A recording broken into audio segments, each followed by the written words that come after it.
નમસ્કાર વિદ્યાર્થી મિત્રો, યુટ્યુબ ચેનલમાં આપનું હાર્દિક સ્વાગત છે। આજે આપણે આ વિડીયોમાં ચેપ્ટર 3 ભારતનો સાંસ્કૃતિક વારસો શિલ્પ અને સ્થાપત્યમાં ધોળાવીરા વિશે માહિતી આપો।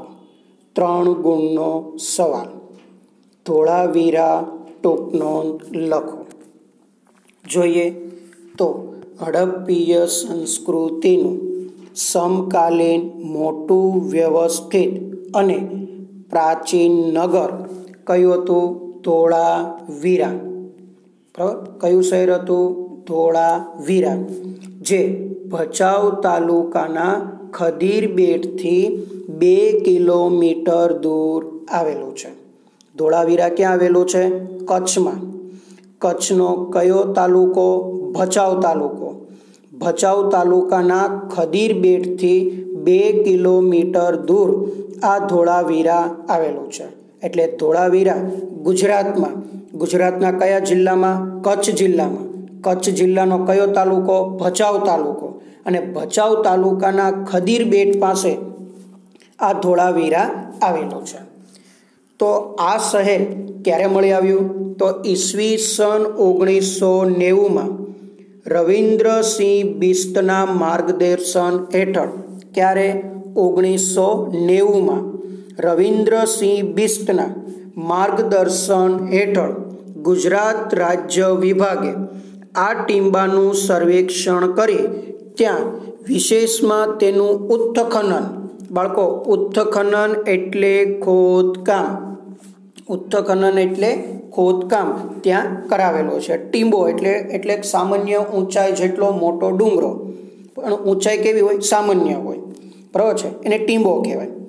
એટલે 1990માં રવિન્દ્રસિંહ જે બિસ્ત હતા એના માર્ગદર્શન હેઠળ ગુજરાત રાજ્ય વિભાગે, એટલે કે એનો જે પુરાતત્વ વિભાગ છે, બરાબર છે, તો એમણે આ ટીંબાનું સર્વેક્ષણ કર્યું અને સર્વેક્ષણ કરી અને પછી ત્યાં એનું ખોદકામ કરાવ્યું।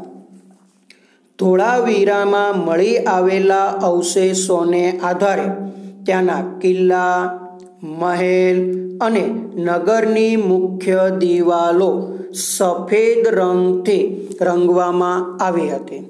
બરાબર કે ધોળાવીરામાંથી જે અવશેષો મળી આવ્યા, કયા અવશેષો? ખાસ કરીને રહેઠાણ માટેના કિલ્લા, મહેલ અને નગર, તો એની જે દિવાલો હતી એ દિવાલો સફેદ રંગથી ઘોળવામાં આવી હતી। એટલે કે એ દિવાલો બધે સફેદ રંગનો જ ઉપયોગ કરવામાં આવ્યો છે। આ નગરની કિલ્લેબંધીની મજબૂત સુરક્ષા વ્યવસ્થા છે, બરાબર કે સમગ્ર નગરની ફરતે કિલ્લેબંધી કરવામાં આવતી, એટલે નગરને સુરક્ષિત રાખી શકાય અથવા તો બહારના હુમલાઓથી એને રક્ષણ પૂરું પાડી શકાય। એટલે એ નગરની જે કિલ્લેબંધી હતી એ મજબૂત સુરક્ષા વ્યવસ્થા હતી, જેની દિવાલો માટી, પથ્થર અને ઈંટોમાંથી બનાવેલી હતી, બરાબર। એટલે જ્યાં ધોળાવીરા છે એ ધોળાવીરાની જે દિવાલો છે એ શેમાંથી બનાવવામાં આવી હતી?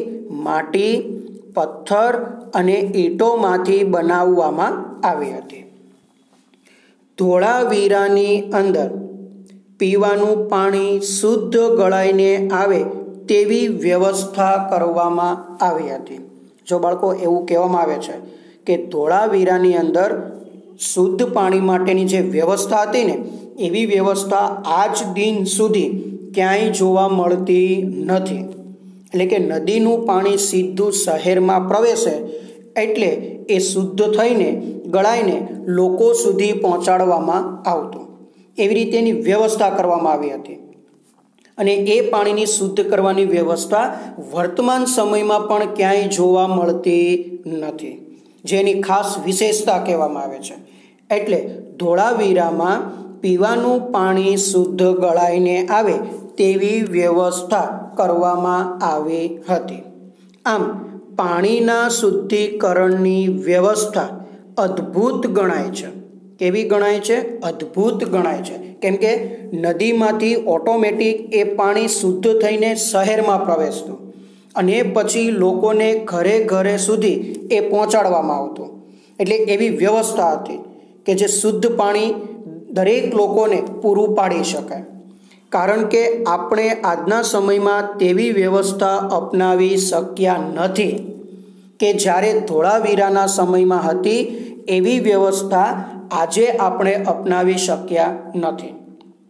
ત્યારે એવા પીવાના શુદ્ધ પાણીની વ્યવસ્થા એ સમયમાં હતી કે નદીઓમાંથી પાણી જ્યારે શહેરમાં આવતું એટલે ઓટોમેટિક એ શુદ્ધ થઈ જતું અને એ શુદ્ધ થયેલા પાણીને સમગ્ર નગરમાં પહોંચાડવામાં આવતું હતું. તો એવી જે સુંદર વ્યવસ્થા છે એવી સુંદર વ્યવસ્થા આજના સમયમાં પણ આપણે કરી શક્યા નથી. બરાબર છે, જે ધોળાવીરાની એક ખાસ વિશેષતા કહેવામાં આવે છે. બરાબર કે શુદ્ધ પાણી થાય અને સમગ્ર પ્રદેશના લોકોને તે શું કરવામાં આવતું? પૂરું પાડવામાં આવતું.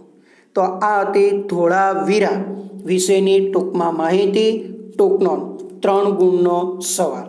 ઓકે, ધન્યવાદ બાળકો.